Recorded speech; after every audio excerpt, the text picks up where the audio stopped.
আসসালামু আলাইকুম আমার প্রাণপ্রিয় শিক্ষার্থী বন্ধুরা। গণপ্রজাতন্ত্রী বাংলাদেশ সরকারের আসসালামু আলাইকুম আমার প্রাণপ্রিয় শিক্ষার্থী বন্ধুরা। গণপ্রজাতন্ত্রী বাংলাদেশ সরকারের অধীনস্থ যুব উন্নয়ন অধিদপ্তর ২৪২টি পদের বিশাল এক নিয়োগ বিজ্ঞপ্তি প্রকাশ করেছে। আপনারা বুঝতেই পারছেন ২৪২টি পদ, যারা চাকরি প্রত্যাশী রয়েছেন তারা এটার গুরুত্ব বুঝতে পারছেন। কেননা বেশ কিছুদিন ধরে তেমন ভালো কোনো সার্কুলার কিন্তু আমরা পাচ্ছিলাম না। তো এরই মধ্যে যুব উন্নয়ন অধিদপ্তর এই সার্কুলারটি প্রকাশ করেছে। তো চলুন একটি পদে ২৪২টি, অর্থাৎ পদ একটি হলেও অর্থাৎ ২০০ পদ সংখ্যা হচ্ছে ২৪২। তার মানে বুঝতেই পারছেন কতটা গুরুত্বপূর্ণ। তো আমরা একটু দেখে নেই যে পদটা হচ্ছে সহকারী উপজেলা যুব উন্নয়ন কর্মকর্তা। দেখেন এটা কিন্তু একটা ভালো পদ। এই পদের পূর্ব নাম ছিল ক্রেডিট সুপারভাইজার। বর্তমান নাম হচ্ছে সহকারী উপজেলা যুব উন্নয়ন কর্মকর্তা। তো উপজেলা যুব উন্নয়ন কর্মকর্তা ওটা কিন্তু আলাদা একটা পদ, আর এটা হচ্ছে সহকারী উপজেলা যুব উন্নয়ন কর্মকর্তা। তার মানে পদটা কিন্তু আসলে বলার মতো একটা পদ, অর্থাৎ ভালো পদ, হ্যাঁ। এবং এই পদ এবং এটার গ্রেডও কিন্তু ভালো গ্রেড। দেখেন 11 গ্রেডের একটা চাকরি, অর্থাৎ আমরা জানি যে নবম গ্রেড হচ্ছে ফার্স্ট ক্লাস আর দশম গ্রেড হচ্ছে সেকেন্ড ক্লাস। তো এখানে এটা তৃতীয় শ্রেণী হলেও গ্রেডটা কিন্তু একদম 11 গ্রেড, হ্যাঁ, দশম গ্রেডের পরেই। তো ভালো গ্রেডের একটা চাকরি, স্যালারিও ভালো আসবে। আর 242টি পদ রয়েছে। তো 242টি পদে আপনারা কিন্তু এখানে চাকরির সুযোগটি পাচ্ছেন। তো এই জন্য আমার মনে হয় যে যারা দীর্ঘদিন ধরে সরকারি চাকরির বিজ্ঞাপনের পিছনে ছুটছেন, তো আমার মনে হয় এটা আপনাদের জন্য একটা ভালো সুযোগ। আপনার চোখ বন্ধ করে আপনারা এই সার্কুলারটিতে আবেদন করে ফেলুন। আর এই সার্কুলারটিতে আবেদন করতে শিক্ষাগত যোগ্যতা হচ্ছে স্নাতক পাস হতে হবে আপনাকে। স্নাতক বা সমমানের ডিগ্রি, অর্থাৎ অনার্স বা ডিগ্রি পাস যারা তারাই শুধু আবেদন করতে পারবেন। যেহেতু 11 গ্রেডের একটা চাকরি, তো বুঝতেই পারছেন।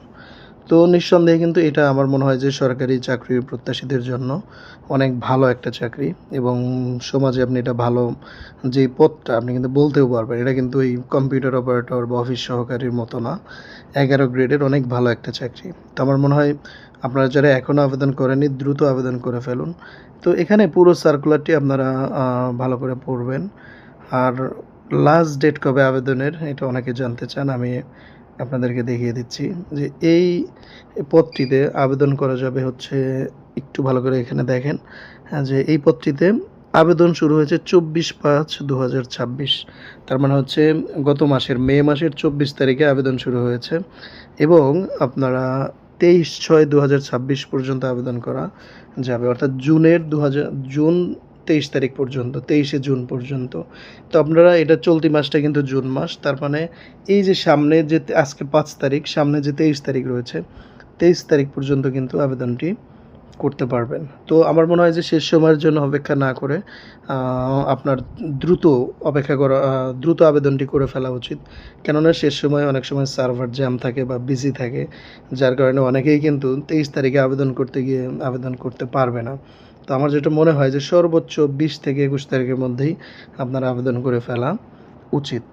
আর এটা নিঃসন্দেহে যেহেতু এত ভালো পদের সার্কুলার পাওয়াই যায় না, তো আমার মনে হয় যে চোখ বন্ধ করে দ্রুত আজই আপনারা আবেদন করে ফেলুন, এবং আবেদন করে বসে থাকবেন না, আবেদন করেই মনোযোগ দিয়ে পড়াশোনা করতে থাকুন। এখন কিন্তু অনেক প্রচুর সার্কুলার হবে সামনে। আপনারা পত্রপত্রিকায় কিন্তু প্রকাশিত হয়েছে প্রায় কয়েক লক্ষ সরকারি চাকরিতেই প্রায় কয়েক লক্ষ পদ খালি রয়েছে। তো সেগুলো কিন্তু এই বর্তমান সরকার পূরণের উদ্যোগ ধীরে ধীরে গ্রহণ করছে। তো আমার মনে হয় যাদের একটা সরকারি চাকরি লাগবেই তারা কিন্তু চাইলে এই পদটিতে আবেদন করতে পারেন। এবং আপনারা যদি চান যে আমি আপনাদের জন্য ভালো ভালো সার্কুলারগুলো তুলে নিয়ে এসে এখানে ভিডিও আকারে শেয়ার করি, আপনাদের অবহিত করি, তো তাহলে কিন্তু আপনারা কমেন্টে জানাতে পারেন, এবং এই চ্যানেলটি সাবস্ক্রাইব করে রাখতে পারেন। এটা যদিও ইংরেজি শেখার চ্যানেল, তো ইংরেজি শেখানোর পাশাপাশি আমি কিন্তু সার্কুলারগুলো আপনাদের জন্য আপলোড করতে থাকব। তো সবাই মনোযোগ দিয়ে পড়াশোনা করতে থাকুন। আপনাদের সবার জন্য আমার অন্তরের অন্তঃস্থল থেকে দোয়া ও শুভকামনা রইল। আশা করি খুব শীঘ্রই আপনি আপনার একটা কাঙ্ক্ষিত চাকরি পেয়ে যাবেন। আল্লাহ আপনার স্বপ্ন পূরণ করবেন। তো সবাইকে ধন্যবাদ। শীঘ্রই অন্য একটি নতুন সার্কুলার নিয়ে দেখা হবে। আল্লাহ হাফেজ।